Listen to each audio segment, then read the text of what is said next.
Hello friends, welcome to make it easy. आज आपण बघणार आहोत इयत्ता 10वीच्या गणित भाग 2 मधील समरूपता हा जो घटक आहे, या घटकामध्ये काही प्रमेय आहेत ज्यांच्या सिद्धता आपल्याला परीक्षेमध्ये विचारल्या जातात। आता सिद्धतेचे जे गुण असतात हे आपल्या हातामधील गुण असतात, म्हणजे परीक्षेमध्ये 3 ते 4 सिद्धता या येतातच। त्यामुळे या सिद्धता ज्या आहेत, प्रमेय आहेत, ही आपण समजून घेणं आणि समजून घेऊन लिहिणं हे महत्त्वाचं आहे। त्यामुळे आज आपण पाहणार आहोत प्रमाणाचे मूलभूत प्रमेय। पहिलंच प्रमेय आहे बघा, ज्याला बेसिक प्रोपोर्शनॅलिटी थिअरम म्हणजेच बीपीटी असं देखील म्हटलं जातं। तर हे प्रमेय काय आहे आपण बघूया। तर सर्वात पहिल्यांदा आपण या प्रमेयाचं जे विधान आहे ते पाहूया। त्रिकोणाच्या एका बाजूला समांतर असणारी रेषा त्याच्या उरलेल्या बाजूंना भिन्न बिंदूत छेदत असेल तर ती रेषा त्या बाजूंना प्रमाणात विभागते। आता प्रमेयाचं जे हे विधान आहे, हे विधान समजून घेण्यासाठी आपण पहिल्यांदा एक आकृती काढून घेऊया।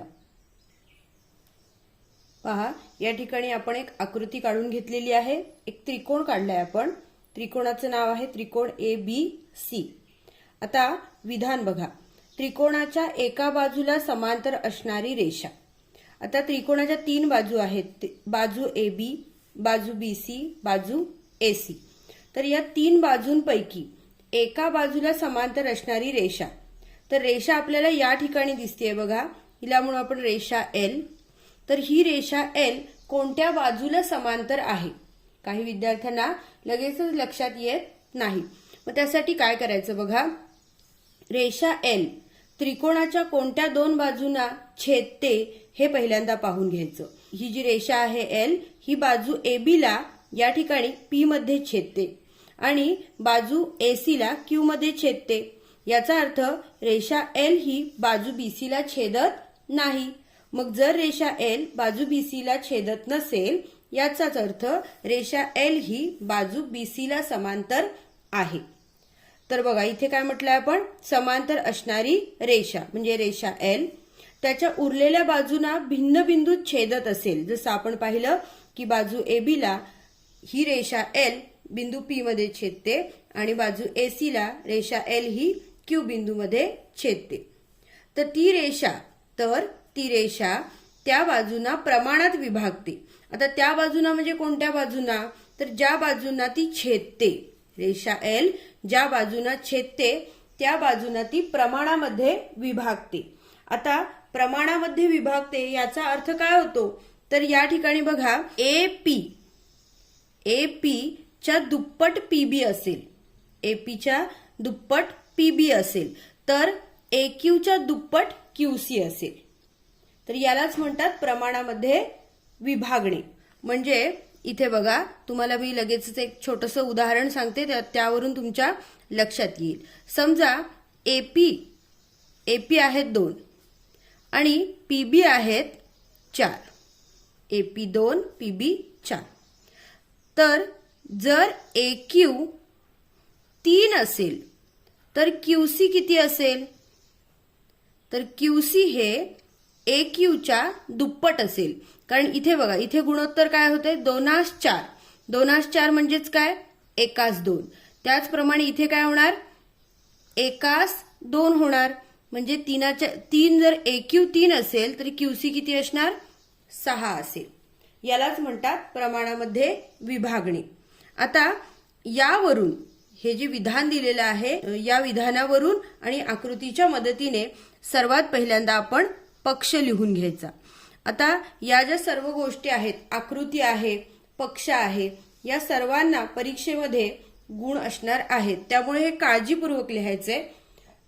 एक लक्षात ठेवा की पुस्तकामध्ये ज्याप्रमाणे सिद्धता दिलेली आहे, तुम्ही तीच भाषा वापरली पाहिजे, तीच पद्धत वापरली पाहिजे असं काहीही नाही। या ठिकाणी बघा, आपण आकृतीची नावं सुद्धा बदलून घेतलेली आहेत। तुम्ही सुद्धा तुमच्या आवडीनुसार आकृतीचं नाव बदलू शकता। पक्ष देखील तुम्ही तुमच्या भाषेमध्ये लिहू शकता। आता या ठिकाणी पक्ष काय आहे बघा, त्रिकोण ABC मध्ये जो आपण त्रिकोण घेतलेला आहे, त्या त्रिकोण ABC मध्ये रेषा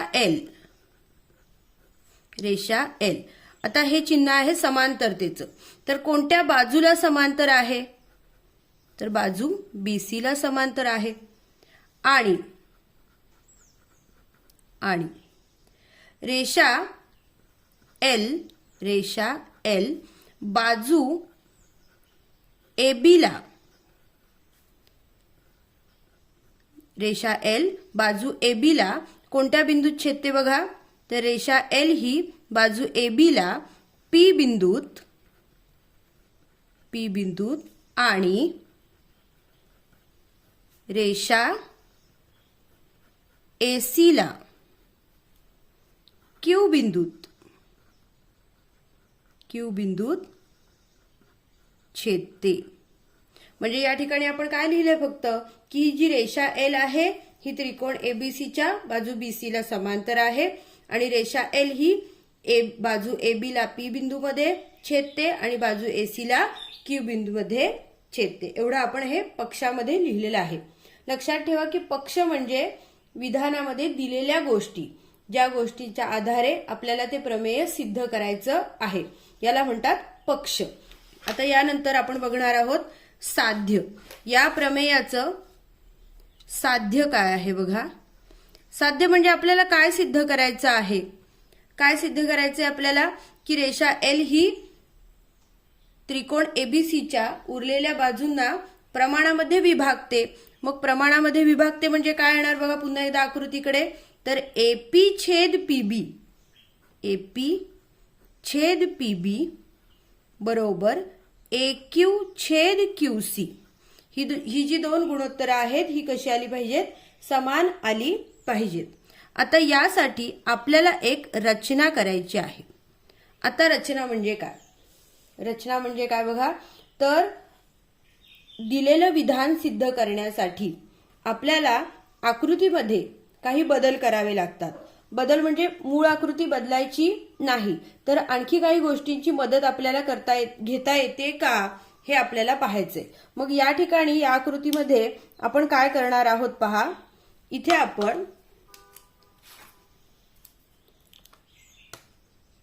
आपण P आणि C बिंदू जे आहेत, इथे आपण P आणि C बिंदू जे आहेत हे दोन बिंदू आपण जोडून घेणार आहोत.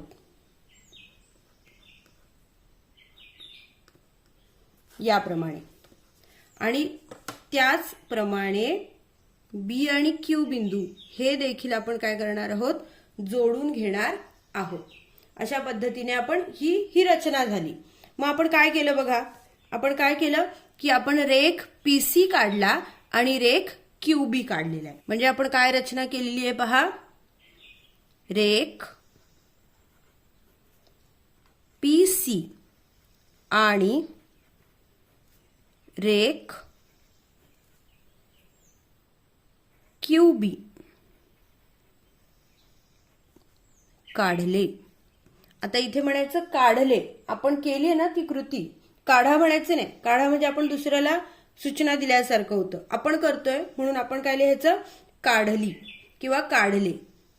आता यानंतर बघा आकृती झाली, पक्ष झाला, साध्य झाला, रचना झाली. यानंतर आपल्याला सिद्धता लिहायला घ्यायची आहे. म्हणजे इथे आपल्याला विधान जे आहे, प्रमाणाच्या मूलभूत प्रमेयाचं विधान, हे आपल्याला सिद्ध करायचं आहे. त्यासाठी सर्वात प्रथम काय करायचं बघा. या ठिकाणी जी आपण रचना केलेली आहे त्या रचनेमुळे काय झालं बघा की या ठिकाणी एक त्रिकोण तयार झालेला दिसतो, त्रिकोण APQ. इथे एक त्रिकोण तयार झालेला दिसतो BPQ. इथे आहे बघा BPQ. आणि तिसरा त्रिकोण तयार झालेला दिसतो CPQ. या तीन त्रिकोणांची आपल्याला मदत घ्यायची आहे. सर्वात प्रथम आपण हा वरचा त्रिकोण आणि हा त्रिकोण, हे दोन त्रिकोण आपण विचारात घेणार आहोत. तर या दोन त्रिकोणांमध्ये आपण सर्वात पहिल्यांदा बघतोय बघा त्रिकोण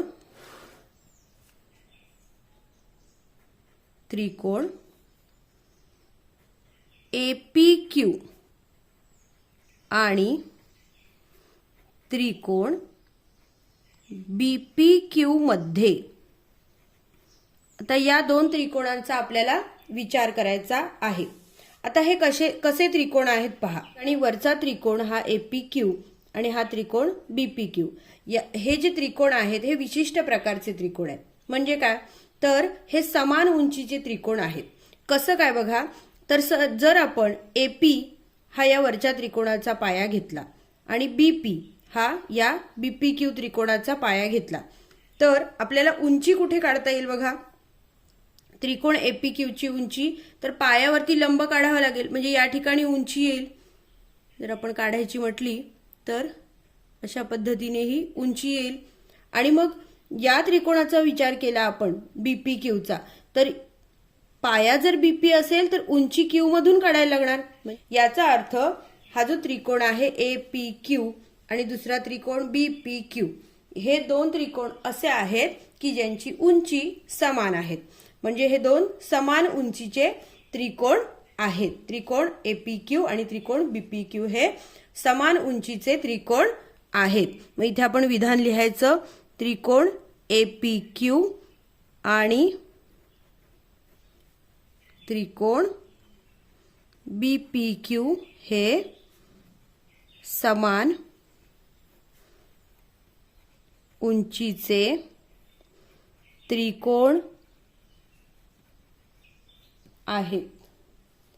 मग आता जर हे दोन त्रिकोण समान उंचीचे असतील तर यांची क्षेत्रफळे जी आहेत, यांची क्षेत्रफळे ही त्यांच्या संगत पायांच्या प्रमाणामध्ये असतात. हे यापूर्वी आपण पाहिलेलं आहे. तर बघा, आपल्याला या दोन त्रिकोणांची क्षेत्रफळे जी आहेत त्यांचं गुणोत्तर घ्यायचं आहे. म्हणजे काय येणार, एरिया ऑफ त्रिकोण APQ आणि दुसरा कोण आहे, एरिया ऑफ त्रिकोण BPQ. क्षेत्रफळ घ्यायचे आहेत म्हणून आपण एरिया ऑफ असे लिहिले आणि या दोघांची गुणोत्तरे घेतलेली आहेत. आता हे कसे आहेत, समान उंचीचे त्रिकोण आहेत. जर हे समान उंचीचे त्रिकोण असतील तर यांच्या त्रिकोणांची, हे जर समान उंचीचे त्रिकोण असतील तर यांच्या क्षेत्रफळांचे गुणोत्तर हे त्यांच्या संगत पायांच्या प्रमाणामध्ये असणार. मग पाया कोणता घेतलाय बघा, आपण पाया घेतला आपण AP आणि PB किंवा BP म्हटलं तरी चालेल. म्हणजे इथे काय लिहिणार आपण, तर AP छेद BP आणि इथे लिहिणार आपण क्षेत्रफळे पायांच्या प्रमाणात. यांची क्षेत्रफळे जी आहेत ती कशी आहेत, पायांच्या प्रमाणात आहेत. आता हे जे विधान आहे या विधानाचा वापर आपल्याला पुढे कुठेतरी करायचा आहे, म्हणून आपण या विधानाला म्हणू विधान 1. यानंतर याचप्रमाणे दुसरे दोन त्रिकोण आपण बघणार आहोत. जसं पहा, आपण काय म्हटलं, त्रिकोण APQ आणि त्रिकोण BPQ हे समान उंचीचे त्रिकोण आहेत. त्याचप्रमाणे इकडे जर आपण पाहिलं तर त्रिकोण APQ आणि हा जो दुसरा त्रिकोण तयार झालेला आहे त्रिकोण PQC, हे दोन त्रिकोण जे आहेत हे सुद्धा समान उंचीचे त्रिकोण आहेत. मग या दोन त्रिकोणांच्या क्षेत्रफळांची गुणोत्तरे देखील आपल्याला आता घ्यायची आहेत. मग कशी घ्यायची बघा, इथे म्हणूया आपण तसेच क्षेत्रफळांची गुणोत्तरे घेऊया आपण. एरिया ऑफ त्रिकोण APQ म्हणजे वरचा त्रिकोण, हा जो त्रिकोण आहे हा त्रिकोण APQ आणि दुसरा काय त्रिकोण, त्रिकोण PQC. मग आपण काय लिहिणार, एरिया ऑफ त्रिकोण PQC बरोबर. आता यांचा पाया कोणता आहे बघा, विचार करा तुम्ही. या दोन त्रिकोणांचा पाया कोणता आहे, APQ चा पाया काय येणार, AQ. मगाच्या विधानामध्ये आपण AP घेतला होता, आता काय घेणार आहोत आपण, AQ. आणि या PQC या त्रिकोणाचा पाया कोणता येईल तर QC. म्हणजे येणार AQ, म्हणजे येणार AQ छेद QC. आणि कारण हेच येणार बघा, क्षेत्रफळे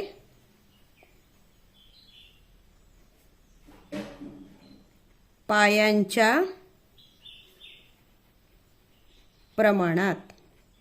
आणि याला आपण म्हणू विधान क्रमांक 2, कारण याचा उपयोग आपण नंतर करणार आहोत. आपण काय केलं बघा, पहिल्यांदा आपण हा त्रिकोण आणि हा त्रिकोण या दोन त्रिकोणांच्या क्षेत्रफळांची गुणोत्तरे घेतली. दुसऱ्या विधानामध्ये आपण हा त्रिकोण आणि हा त्रिकोण या दोन त्रिकोणांच्या क्षेत्रफळांची गुणोत्तर घेतली. आता या दोन त्रिकोणांची तुलना आपण करूया. कोणकोणते बघा व्यवस्थित. त्रिकोण BPQ आणि त्रिकोण CQP किंवा CPQ म्हटलं तरीही चालेल. आता हे कसे त्रिकोण आहेत बघूया आपण. समजा आपण BPQचा पाया PQ घेतला, BPQचा पाया PQ घेतला आणि CPQचा पाया सुद्धा मग PQच येईल. बघा दोन्ही त्रिकोणाचा पाया काय आहे? PQ आहे. BPQ CPQ दोघांचाही पाया समान आहे. आता मग BPQची उंची कोणती आहे? तर त्यासाठी आपल्याला काय करायला लागेल? हा जो पाया आहे या पायावरती आपल्याला लंब काढावा लागेल. मग लंब काढण्यासाठी या ठिकाणी बिंदू B जो आहे या बिंदू B मधून PQ वरती आपल्याला लंब काढावा लागेल, म्हणजे अशा पद्धतीने. आणि मग दुसरा जो त्रिकोण आहे CPQ याची उंची कुठे काढायची? तर बिंदू C मधून आपल्याला रेषा L वरती पुन्हा एकदा लंब काढावा लागेल. आता जर तुमच्या लक्षात आलंय का बघा की ह्या ज्या उंची आहेत या रेषा L आणि BC यांच्यामधील हे अंतर आहे. मग तुम्ही ते इथे मोजा नाहीतर इथे मोजा, ते अंतर समान असणार. कोणत्याही दोन समांतर रेषांमधील लंबांतर आपण कोणत्याही ठिकाणी मोजलं तरी सुद्धा ते बदलत नाही, समानच असतं. याचा अर्थ ही उंची आणि ही उंची दोन्ही उंची समान आहेत. म्हणजे काय लक्षात आलं बघा आपल्या की हे जे दोन त्रिकोण आहेत BPQ आणि CPQ यांचा पाया समान आहे आणि त्यांची उंची देखील समान आहे. म्हणजे हे दोन त्रिकोण कसे आहेत? तर समान पाया आणि समान उंची असणारे त्रिकोण आहेत. मग आपण काय लिहू शकतो बघा, या दोन त्रिकोणांच्या क्षेत्रफळांचं गुणोत्तर काय येईल? तर ज्या त्रिकोणांच्या पाया आणि उंची दोन्हीही समान असतील तर साहजिक आहे की त्या दोन त्रिकोणांची क्षेत्रफळे देखील समान असणार. म्हणजे काय येईल? तर एरिया ऑफ त्रिकोण BPQ बरोबर एरिया ऑफ त्रिकोण PQC, PQC किंवा CPQ म्हटलं तरी चालेल. आणि याचं कारण काय लिहायचं आपल्याला? समान पाया व उंचीचे त्रिकोण. आता याला काय म्हणायचं? विधान क्रमांक 3. हे आहे आपलं तिसरं विधान. तर आता आपण विधान 1, 2, 3 या 3 विधानांचा आपण विचार करूया. विधान 1 जे आहे हे विधान 1 काय सांगतं बघा की APQ छेद BPQ बरोबर AP छेद BP. एरिया ऑफ त्रिकोण APQ छेद एरिया ऑफ त्रिकोण PQC बरोबर AQ छेद QC. आता बघा या विधानाचा अंश हा आहे एरिया ऑफ त्रिकोण APQ. या विधानाचा अंश सुद्धा एरिया ऑफ त्रिकोण APQच आहे. या विधानाचा छेद बघा काय आहे? एरिया ऑफ त्रिकोण BPQ. या विधानाचा छेद आहे एरिया ऑफ त्रिकोण PQC. पण ह्या तिसऱ्या विधानामध्ये आपण काय सिद्ध केलं की हे जे BPQ आहे आणि PQC आहे हे जे दोन त्रिकोण आहेत त्यांची क्षेत्रफळे समान आहेत असं आपण सिद्ध केलंय. याचा अर्थ विधान क्रमांक 1 आणि विधान क्रमांक 2 यांच्या ज्या डाव्या बाजू आहेत LHS या डाव्या बाजू समान आहेत. मग ज्या विधानांच्या डाव्या बाजू समान असतात त्यांच्या उजव्या बाजू देखील समान असतात. बघा या ज्या दोन डाव्या बाजू आहेत या काय झाल्या? समान झाल्या. मग याचा अर्थ त्यांच्या ज्या उजव्या बाजू आहेत या देखील समान होतात. मग आपण काय लिहिणार इथे आता? विधान 1, 2 व 3 वरून. विधान 1, 2 आणि 3 वरून काय लिहिणार आपण? तर AP छेद BP बरोबर AQ छेद QC. आता आपलं साध्य होतं ते या ठिकाणी सिद्ध झालेलं आहे आणि यालाच म्हणायचं प्रमाणाचे मूलभूत प्रमेय। अशा पद्धतीने हे जे प्रमेय आहे हे आपल्याला सिद्ध करता येतं। विद्यार्थी मित्रांनो, एक लक्षात घ्या की प्रमेय किंवा सिद्धता ज्या आहेत हे पाठ करण्याचा विषय नाहीये। ह्या गोष्टी पाठ करायच्या नसतात आणि कितीही पाठ केलं तरी तुमची 4 प्रमेय पाठ झाली की ती 4 प्रमेय लिहिताना तुम्ही एकात एक अशी प्रमेय जी आहे ती गुरफटत जातात। याचा अर्थ मिक्स होतात ती। आपलं नुसतं पाठ केलेलं असलं की आपल्याला प्रमेय लिहिता येत नाही। प्रमेय लिहिण्यासाठी आपल्याला ते प्रमेय जे आहे ते समजून घेणं गरजेचं आहे। जर प्रमेय तुम्हाला समजलं तर ते पाठ करण्याची गरज लागत नाही, ते तुम्ही स्वतःहून देखील लिहू शकता। तर पहा, आजचा व्हिडिओ जर तुम्हाला आवडला असेल तर व्हिडिओला लाईक करा, व्हिडिओ शेअर करा आणि चॅनलला सबस्क्राईब करायला विसरू नका।